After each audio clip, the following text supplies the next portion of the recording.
नमस्कार, स्वागत है मेरे चैनल द देश धर्म पर और मैं हूं नरेश मित्तल। दोस्तों, बहुत दिनों के बाद आप लोगों से मिलना हुआ। दरअसल मैं अपने बच्चों के पास लंदन गया हुआ था, 1 महीना वहां प्रवास करके आया और आज आपसे मुखातिब हुआ हूं। इस बीच बहुत कुछ हो गया है, लोकसभा चुनाव के परिणाम आ गए हैं और हम इस पर बहुत ज़्यादा प्रोग्राम नहीं कर सकते, इसका हमें बहुत दुख है। दोस्तों, मैं आज बात करूंगा मुजफ्फरनगर लोकसभा सीट। इस लोकसभा सीट पर भाजपा के डॉक्टर संजीव बालियान हार गए हैं और उन्हें हराया है समाजवादी पार्टी के उम्मीदवार हरेंद्र मलिक ने। दोस्तों, मुझे पहले से ही ऐसी आशा थी कि हरेंद्र मलिक इस चुनाव को जीतने जा रहे हैं और गाहे बगाहे अपने पत्रकार मित्रों के साथ मैंने ये बात खुलकर चर्चा की है। यहाँ तक कि हरेंद्र मलिक के जो विश्वसनीय लोग हैं, आसपास के लोग हैं, उन लोगों से भी मैंने चर्चा की। डॉक्टर संजीव बालियान के रिश्तेदारों से भी मुझे कहते हुए बुरा लगा, बट मैंने बताया उनको कि मुझे ये उम्मीद है कि इस बार डॉक्टर संजीव बालियान भाजपा के चुनाव हार रहे हैं। जैसा कि आप तो पता ही होगा आपको, संजीव बालियान हरेंद्र मलिक से लगभग 25,000 मतों से चुनाव हार गए हैं। संजीव बालियान को 4,46,000 के करीब मत मिले, जबकि हरेंद्र मलिक को 4,70,000 रुपये। और जो मुख्य फैक्टर रहा, दारा सिंह प्रजापति जो बहुजन समाजवादी पार्टी से थे, उन्हें लगभग 1.5 लाख से कुछ कम वोट मिले। आज हम विवेचना करेंगे कि भारतीय जनता पार्टी मुजफ्फरनगर में क्यों हारी। आज का मेरा विषय यही है कि भारतीय जनता पार्टी मुजफ्फरनगर में क्यों हारी। दोस्तों, जैसा कि आप जानते हैं कि हम शहर शहर गांव-गांव धक्के खाते रहे। हमने बहुत सर्वे किए ये जानने के लिए कि क्या रुझान चल रहे हैं और लोग किसको वोट दें। बहुत सारे फैक्टर थे जो भारतीय जनता पार्टी की हार में शामिल रहे। आज आपको मैं बताने की कोशिश करूंगा। सबसे पहला फैक्टर और सबसे बड़ा फैक्टर मुसलमानों ने भारतीय जनता पार्टी को बिल्कुल भी वोट नहीं दिया और ये मिथ तोड़ दिया है जो भाजपा समझती थी कि 3 तलाक, हलाला जैसी कुरीतियों को दूर करके या बहुत सारे योजनाएं जैसे अनाज, मुफ्त अनाज और मकान दे करके वो मुसलमान महिलाओं के तो कम से कम वोट पा लेगी। ऐसा बिल्कुल नहीं हुआ। मुस्लिम समाज के, चाहे मुसलमान रहे चाहे महिलाएं रहीं, उन्होंने एक तरफा समाजवादी पार्टी को टिकट दिया है। तो भारतीय जनता पार्टी को ये बात सोचने की ज़रूरत है कि उनकी कोई योजनाएं मुसलमानों पर कारगर नहीं होती, चाहे मकान दे, चाहे गैस दे, चाहे राशन दे या कुछ भी दे, में भारतीय जनता पार्टी के खिलाफ वोट करते हैं। दूसरा फैक्टर रहा, हाँ, इस बात में मैं आपको एक और बात बताना चाहूँगा। इस बार का चुनाव मुसलमानों ने बहुत ही कामयाबी के साथ लड़ा, प्लानिंग के साथ लड़ा, जिसमें उन्हें जीत मिली। कहते हैं ना कि भारतीय जनता पार्टी ने एक वक्त पे बाबरी मस्जिद को जो तोड़ा था वो बड़ी प्लानिंग के साथ था। उसी तरह दोस्तों, उसी तरह इस बार भारतीय जनता पार्टी को मुसलमानों ने पूरे देश में तोड़ा, पूरी प्लानिंग के साथ तोड़ा। कुछ प्लानिंग के मुद्दे मैं आपको अगली वीडियो में बताऊंगा, क्योंकि आज का मेरा टॉपिक सिर्फ मुजफ्फरनगर है, तो मैं मुजफ्फरनगर पे आता हूँ। दोस्तों, हमने खालापार जैसे मुस्लिम बहुल इलाकों के वोट देखे, डाटा देखा। निश्चित है कि भारतीय जनता पार्टी को वहाँ बिल्कुल वोट नहीं पड़ा। आपको एक बात और बता दूं कि इससे पहले चेयरमैन नगर पालिका के चुनाव में मुस्लिम मोहल्लों से, खालापार आदि से भारतीय जनता पार्टी को अच्छा वोट पड़ा था। तो एक भ्रम की स्थिति भी बन गई थी कि भाई कुछ योजनाएं हैं या कुछ ऐसा है जिसके वजह से मुसलमान वोट दे रहे। ऐसा नहीं था। वो दरअसल चित्तरंजन स्वरूप का अपना वोट बैंक था, उनके अपने लिंक थे, उनके अपने संबंध थे, जिसकी वजह से पिछले चुनाव में, नगर पालिका के चुनाव में कुछ वोट मुसलमानों ने भारतीय जनता पार्टी को दिया। आपको पता ही होगा कि चित्तरंजन स्वरूप हमेशा से समाजवादी पार्टी में रहे थे, गौरव स्वरूप भी समाजवादी पार्टी में थे, जो आखिर समय में टिकट लेने के लिए भारतीय जनता पार्टी में आ गए। उनकी पत्नी मीनाक्षी स्वरूप को टिकट मिला, तो भारतीय जनता पार्टी का वोट बैंक तो उन्हें मिलना ही था, बेस वोट बैंक, साथ में कुछ मुसलमानों ने भी वोट दिया। और एक और कारण ये था कि मुस्लिम वोट विभाजित हुआ, जिसमें AMIM के कैंडिडेट वो भी शायद 11,000 से ज़्यादा वोट ले गए थे, और कांग्रेस की भी एक महिला वकील थी, उन्होंने वोट लिया, जिसकी वजह से मीनाक्षी स्वरूप को जीत हासिल हुई थी। वरना मीनाक्षी स्वरूप भी यह सीट हारी हुई थी। छोड़िए उस बात को। दोस्तों, आज लोकसभा चुनाव के डॉक्टर संजीव बालियान की हार पर मंथन कर रहे हैं। तो पहला मुद्दा तो ये रहा कि मुजफ्फरनगर में मुसलमानों ने भारतीय जनता पार्टी को लेश मात्र भी वोट नहीं दिया। भारतीय जनता पार्टी, डॉक्टर संजीव बालियान, या ये जो सोचते हैं कि 3 तलाक महिलाओं के और ये सब कुछ जो योजनाएं हैं वो कारगर हैं, बिल्कुल कारगर नहीं है। उन्होंने एक तरफा भाजपा के खिलाफ वोट दिया। अब दूसरा मुद्दा आया दारा सिंह प्रजापति। दोस्तों, दारा सिंह प्रजापति ने चुनाव से कुछ पहले एक न्याय यात्रा निकाली, शायद सामाजिक न्याय यात्रा उसका नाम रखा था, जो हरिद्वार से दिल्ली तक थी। और उन्होंने इस यात्रा में भारतीय जनता पार्टी को एक शब्द भी गाली नहीं दी थी। वो ये शायद चाहते थे, जो मुझे लगा, जो मेरी अनौपचारिक बातें हुई हैं, कि वो भाजपा से एक टिकट चाहते थे कि प्रजापति समाज को या खुद को एक टिकट मिल जाए। ऐसा नहीं हुआ। वो यात्रा गाजियाबाद तक पहुंची। वो चाहते थे कि दिल्ली में किसी बड़े भाजपा के बड़े नेता को एक ज्ञापन दे दे, ऐसा नहीं हुआ। गाजियाबाद में उन्हें एक बैंकेट हॉल में रात को ठहराया गया उस न्यायिक यात्रा को, और उसके बाद उनकी अच्छी खासी पिटाई लाठी डंडों से पुलिस ने की। उसके बाद वो आकर के उन्होंने मुजफ्फरनगर में एक प्रेस वार्ता की, जिसमें उन्होंने जख्म आदि दिखाए कि कैसे युवकों को लाठियां लगी हैं। मैं भी उस प्रेस कॉन्फ्रेंस में था। तो निश्चय ही बहुत दुखद था, और इससे भारतीय जनता पार्टी ने बिना मतलब का एक दुश्मन खड़ा कर दिया। आपको एक बात और बताना चाहूँगा कि दारा सिंह प्रजापति वैसे साधन संपन्न व्यक्ति हैं, पैसे की शायद उनको कमी नहीं है। अब चूंकि दुश्मनी भाव आ गया था, क्योंकि उन पर लाठीचार्ज हुआ था, तो उन्होंने भी एक शायद कसम खा ली थी कि मुझे तो भारतीय जनता पार्टी को हराना है। उन्होंने मायावती से टिकट हासिल किया। मुझे ऐसा लगता है कि दारा सिंह प्रजापति डे 1 से, पहले दिन से जानते थे कि वो ये चुनाव जीतने के लिए नहीं, बल्कि भारतीय जनता पार्टी को हराने के लिए लड़ रहे हैं। मेरी कॉलोनी में एक बार डॉक्टर संजीव बालियान ने यहाँ पर कार्यक्रम किया था चुनाव प्रचार का। तो मेरे जो रिपोर्टर ने उनसे ये पूछा भी था कि दारा सिंह प्रजापति आपको कितना नुकसान देगा, मगर डॉक्टर संजीव बालियान ने बहुत ही टेक्निकल जवाब दिया। सर, एक आखिरी सवाल। अभी खबर आ रही है कि बहुजन समाज पार्टी की तरफ से दारा सिंह प्रजापति को मुजफ्फरनगर से प्रत्याशी बनाया जा सकता है, तो अगर इस खबर की पुष्टि होती है तो क्या भारतीय जनता पार्टी को मुजफ्फरनगर में इसका कुछ नुकसान मिल सकता है? देखिए, वो एक अलग पार्टी है, वो किसी न किसी को तो चुनाव लड़ाएंगे, और उनकी इच्छा है वो किसी को भी लड़ाए। इसमें फायदा नुकसान की क्या बात नहीं, उनका अपना बेस है। सब पार्टियां सब चुनाव लड़ती हैं, कोई राजनीति फायदे नुकसान का खेल नहीं होता दोस्त। Thank you. जो उनका बनता था वो उन्होंने दिया।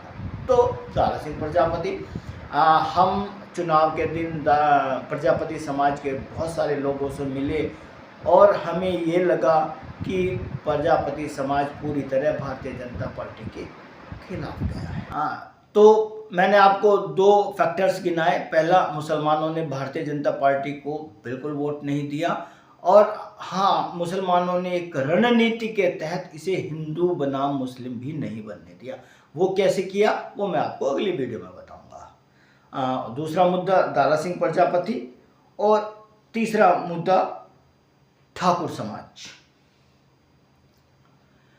इस बार विपक्ष ने चुनाव बहुत ही तरीके से और रणनीति के तहत लड़ा। उन्होंने सभी सीटों पर चुनाव को मोदी बनाम नहीं होने दिया। क्योंकि विपक्ष अच्छी तरह से जानता था कि मोदी कितने लोकप्रिय हैं और उनकी कोई बुराई नहीं सुनना चाहता। तो इसलिए उसने हिंदू समाज को विभाजित करने के लिए, जैसे एक नारे होते हैं ना, राजस्थान में चला था कि मोदी तुझसे बैर नहीं, वसुंधरा तेरी खैर नहीं। इसी तरह उन्हीं नारों को इन चुनाव में स्थानीय मुद्दा बना दिया। जैसे कहा गया, बालियान तेरी खैर नहीं, मोदी तुझसे बैर नहीं। जाट भी बटे हुए दिखाई दिए। हिंदुओं में बनिए जैसा समाज ने भी हरेंद्र मलिक को छुटपुटी से ही वोट दी, जो कि कोर वोटर माना जाता है। ठाकुरों ने भारतीय जनता पार्टी को बड़ा नुकसान दिया। विवाद शुरू हुआ, संगीत सोम का नाम आया। अभी भी आप देखें, उन्होंने वार्ता कर बहुत सारे आरोप डॉक्टर संजीव बालियान पर लगाए हैं। भले ही सामने कम दिखाई देता हो, बट अंदर खाने बहुत बड़ी रस्साकशी संगीत सोम और भारतीय जनता पार्टी के उम्मीदवार डॉक्टर संजीव बालियान के बीच चलती रही, जिसका नतीजा यह हुआ कि ठाकुरों ने बहुत बड़ी पंचायत कर भारतीय जनता पार्टी के कैंडिडेट का विरोध का ऐलान किया।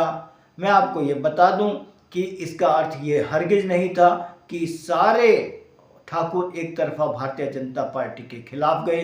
बहुत सारे ठाकुर समाज के लोगों ने भारतीय जनता पार्टी को वोट दिया, मगर बहुत सारे लोग हरेंद्र मलिक के साथ गए। चूंकि ये चुनाव बहुत नैरो था, बहुत करीब का था, इसलिए एक एक वोट कीमती था और एक अच्छा खासा वोट भारतीय जनता पार्टी से टूटकर हरेंद्र मलिक के यहाँ चला गया। उसका डबल नुकसान होता है, यहाँ का उधर चला जाए तो उनका वजन दुगना हो जाता है। तो 3 फैक्टर: ठाकुर समाज की नाराजगी, मुसलमानों का बिल्कुल रणनीति के तहत काम किया जाना, चुनाव वोट ना देना, और दारा सिंह प्रजापति। चौथा एक फैक्टर जो शायद किसी को नहीं दिखता, भारतीय जनता पार्टी के छोटे छोटे पदाधिकारियों के प्रति आम जनता और कार्यकर्ताओं का रोष। मैं आपको बताना चाहूंगा कि एक गांव में हम बैठे थे, भारतीय जनता पार्टी के युवा इकाई के एक पदाधिकारी बैठे थे, वो भी सुधीर सैनी, जो जिलाध्यक्ष, को गालियां दे रहे थे। आप देखिए रोष किस कदर था। ये ग्राम भिक्की की बात है।